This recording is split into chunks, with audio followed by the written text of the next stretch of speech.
Okay, let's unpack this. How well do you really know your cosmic neighbors? Hmm. Not just the ones you can spot easily, but all of them. The stars, brown dwarfs, stellar remnants, everything right here. Yeah, it's a great question. You'd think we'd have a pretty perfect map by now, wouldn't you? You would think so. But actually getting a full census, even just like the closest few dozen light years, Well, it's been surprisingly tricky. it absolutely has. And it's still, a really fundamental project in astronomy. Right.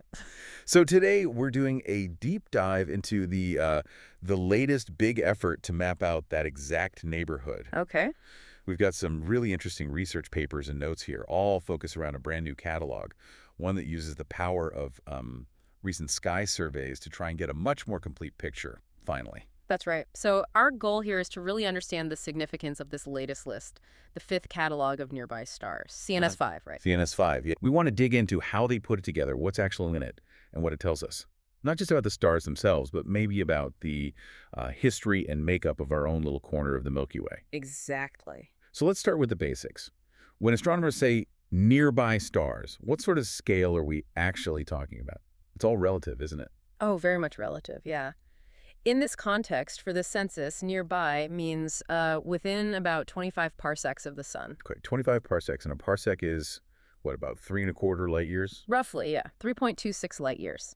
So we're talking about a sphere around us with a radius of, about 81, 82 light years. 80-ish light years, which just Mhm. sounds like a lot, maybe, but compared to the whole Oh, galaxy, it's tiny, absolutely minuscule. I mean, our sun is something like 8,000 parsecs from the galactic center. 8,000, okay. So this 25 parsec volume, it's really just our immediate stellar neighbors, pretty much all belonging to the thin disk of the galaxy right here in our little bubble. Okay, a tiny bubble, Yeah. but why is studying just this tiny bubble so, well, fundamental? Yeah. Why is this census so important? Because these are the stars we can really study in the most detail.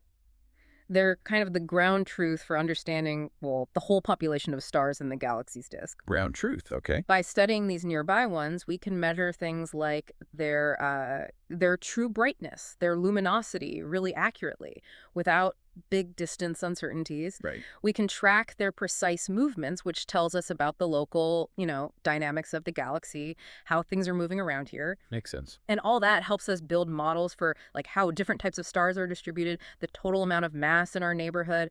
Even helps us characterize specific things like binary stars, brown dwarfs, those sort of failed stars, white dwarfs, exoplanet systems. And I guess if you can count them and categorize them accurately, that must also tell the story about how this part of the galaxy, came to be, how it evolved. Right. Precisely.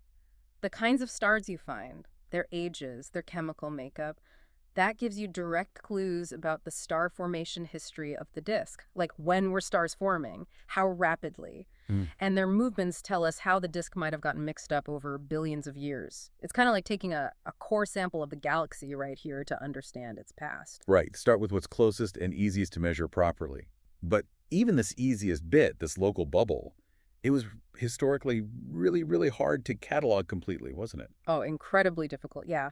For a long, long time, before we had space missions like Hipparcos and especially Gaia, just getting a complete list of everything within even, say, 10 or 20 parsecs was a huge challenge. What were the big roadblocks? What made it so hard back then? A few main things, really. Ground-based telescopes could measure parallaxes, that tiny shift you see against background stars as Earth orbits. That gives you distance. I have a direct measurement. But it was slow, painstaking work.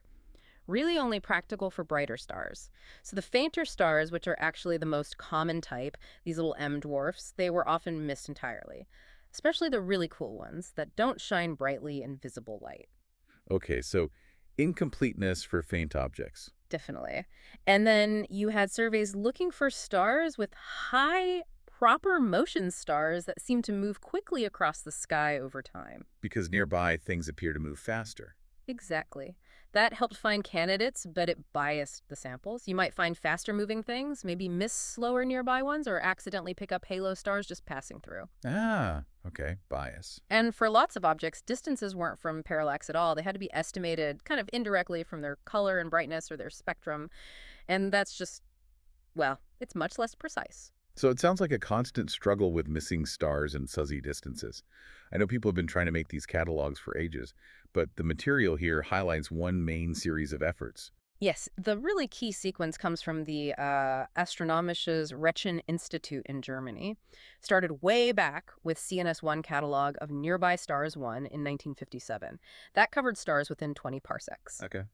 Then CNS2 in 1969 pushed out a bit further. CNS3 came in 1991, aiming for 25 parsecs, but it was still kind of preliminary, pulling together data from lots of different sources. Still had limitations. And then came Hipparcos. That was the big space mission before Gaia, Yeah. right? How did that change the game for CNS4? Right. CNS4 in 1998 was a huge leap because it incorporated data from Hipparcos. Mm, Hipparcos was the first space mission really dedicated to getting precise parallax measurements for, well, a whole lot of stars, over 100,000. okay. And what was really interesting was the total number of stars they estimated within 25 parsecs didn't change dramatically from the preliminary CNS3. Oh. But the distances Hipparcos measured were often quite different. Ah, So some stars thought to be nearby got pushed further out, and crucially, about 119 stars thought to be more distant were suddenly found to be inside the 25 parsec limit. wow.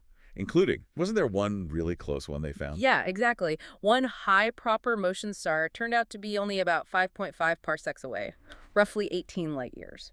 So a star that close had been missed, or at least its distance was wrong in earlier catalogs. That really shows how hard it was. It absolutely does. And those revised distances, they had real consequences, like estimates of the local stellar mass density, how much stuff is packed into our volume of space, changed because you had roughly the same number of known stars, but now spread across a slightly different, more accurately measured volume. Right. It just shows how much everything depends on getting those distances right. Precisely. Which brings us perfectly to the star of this deep dive, S CNS5, the fifth catalog of nearby stars. CNS5, yep. This is the latest one, announced by Golovin and colleagues just recently in 2023. And what's the big upgrade this time? What's the key data source? The main engine, really, is the incredible data from ESA's Gaia mission, specifically the Early Data Release 3, or EDR3. Oh, yeah, right. Measuring billions of stars. Billions.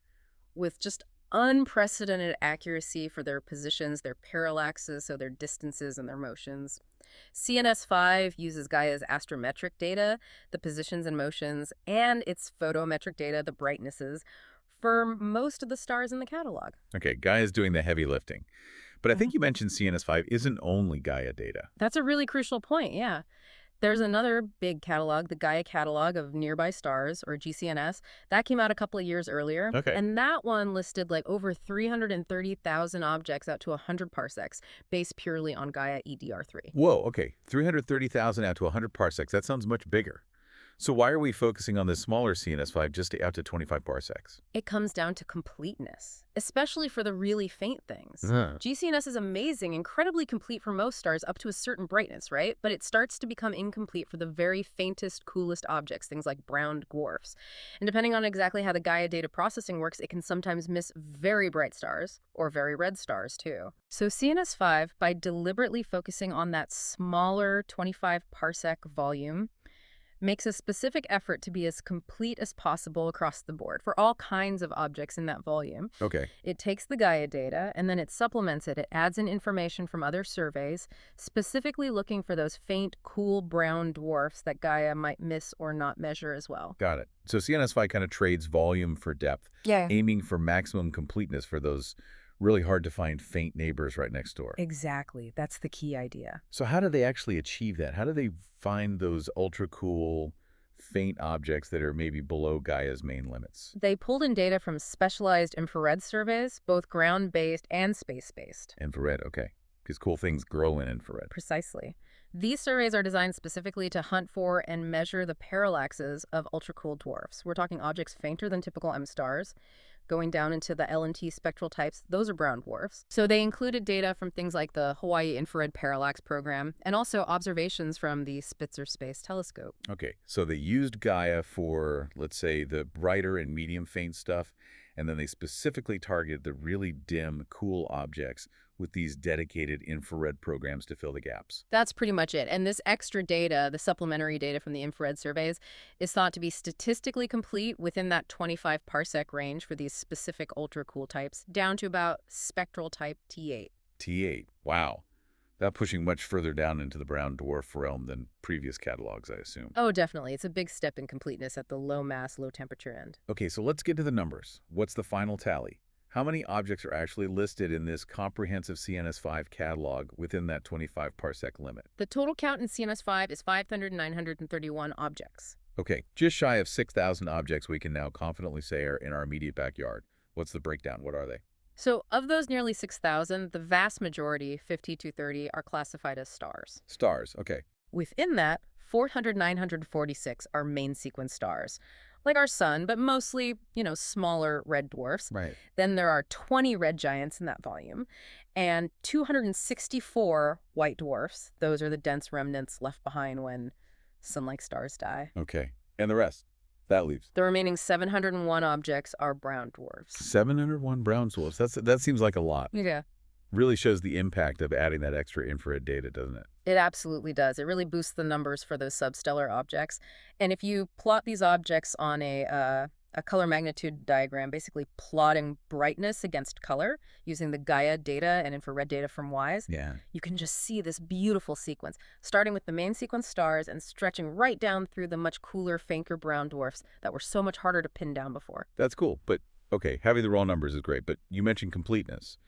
Understanding how complete the list is, Yeah.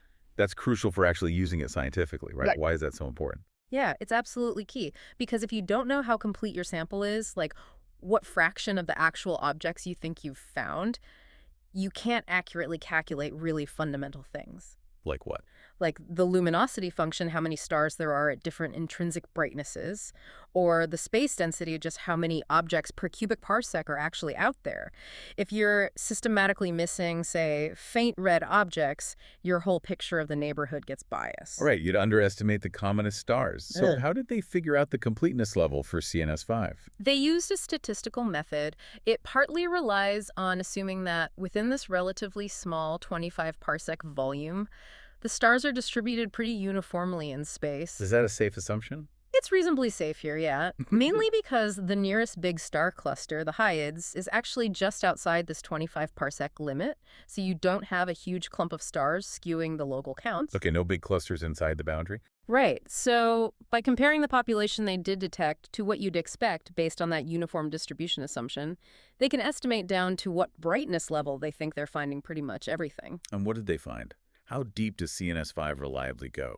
Their estimate is that CNS5 is statistically complete down to a Gaia magnitude of about G 19.7 in visible light and a WISE infrared magnitude of W1 11.8. Okay, those are magnitudes.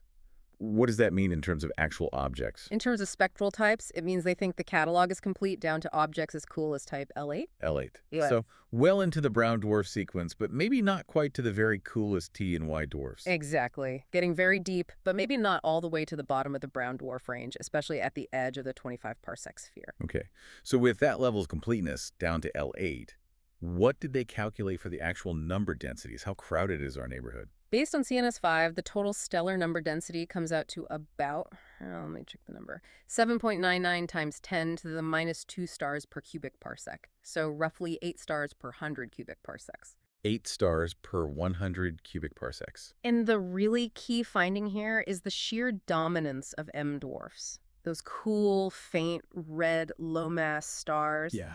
They calculate that about 72%, almost 3/4 of all the stars in the solar neighborhood are M dwarfs. 72%. Wow. So our neighborhood isn't dominated by sun-like stars at all. It's mostly these little dim ones. That really paints a different picture. It absolutely does. And it has huge implications for things like searching for planets, because we now know M dwarfs host tons of planets. Right. They also got a good number for the white dwarf density, about 4 white dwarfs per 1,000 cubic parsec. Okay.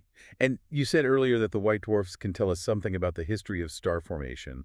How does that work again? Yeah, the white dwarf luminosity function. Basically, you count how many white dwarfs there are at different brightness levels. Since white dwarfs just cool down and get fainter over billions of years at a predictable rate, the number you find at each faintness level acts like a kind of clock, reflecting how many stars ended their lives and became white dwarfs at different times in the past. Ah, I see. So more faint white dwarfs means more star formation long ago? Sort of, yeah. It's sensitive to the rate of star formation over cosmic time.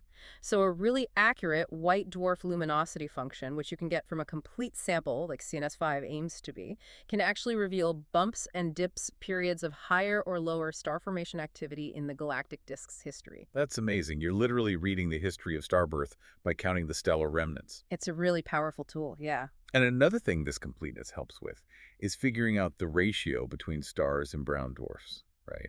What did CNS5 tell us about that? Right. That ratio is really fundamental because it relates directly to the physics of the star formation process itself. How efficiently does a collapsing cloud make a proper hydrogen-fusing star versus one of these smaller, failed stars, the brown dwarfs? Okay, so what are the numbers? CNS5 gives some pretty solid numbers now. They found that if you look just within the closest 15 parsecs, the ratio is about 4.6 stars for every one brown dwarf.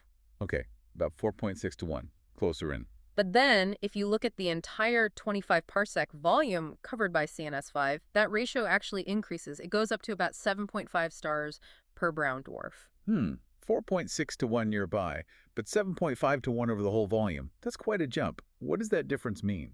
Well, it strongly suggests that the census isn't perfectly complete for brown dwarfs all the way out to the 25 parsec edge. Ah, okay. The fact that the star to brown dwarf ratio goes up as you include the more distant parts of the volume implies that you're starting to miss brown dwarfs at those larger distances. They're just harder to detect further away. Right. So their analysis leads them to estimate that about 1/3 of the brown dwarfs within the full 25 parsecs might actually still be missing from the catalog. 1/3. Still potentially undiscovered, Yeah. even with this brand new, super detailed catalog. That's kind of mind-blowing for our immediate neighborhood. It is pretty surprising, isn't it? They think these missing ones are probably the types even later than L8, so the cooler, fainter T dwarfs, and especially those that are closer to that 25 parsec distance limit, where even the supplementary infrared surveys might start to struggle to find the very dimmest ones. So it highlights that CNS5 is a huge step towards completeness, but maybe not quite 100% there, especially at that very faint, cool end. Exactly. There's likely still work to do finding those last few ultra-cool neighbors. And it's also amazing to remember that this incredible CNS5 catalog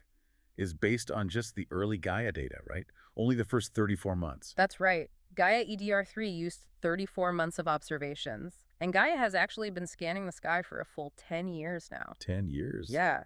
So while CNS5 is already this monumental leap forward, using that early Gaia data combined with the targeted infrared searches, well, the anticipation for future Gaia data releases using the full dataset is immense. You'd expect even better precision, maybe finding even fainter things. Definitely better precision on distances and motions, and potentially revealing even more of those faint, elusive neighbors that might still be hiding. Okay, so if we just sort of zoom out for a second, Yeah. that's the big takeaway here.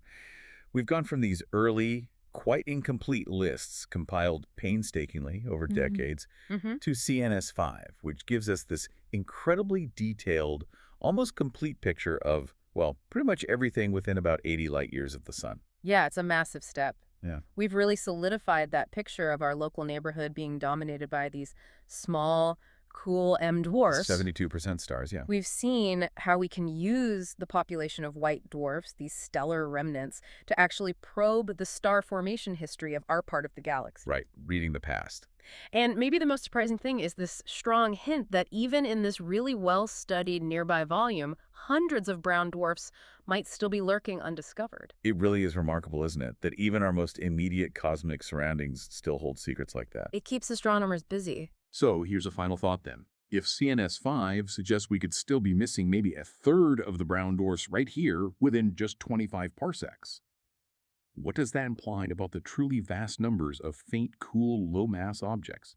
Maybe trillions of brown dwarfs, perhaps even free-floating planets smaller than that could be scattered throughout the rest of the Milky Way, far beyond where even our best current surveys can reach.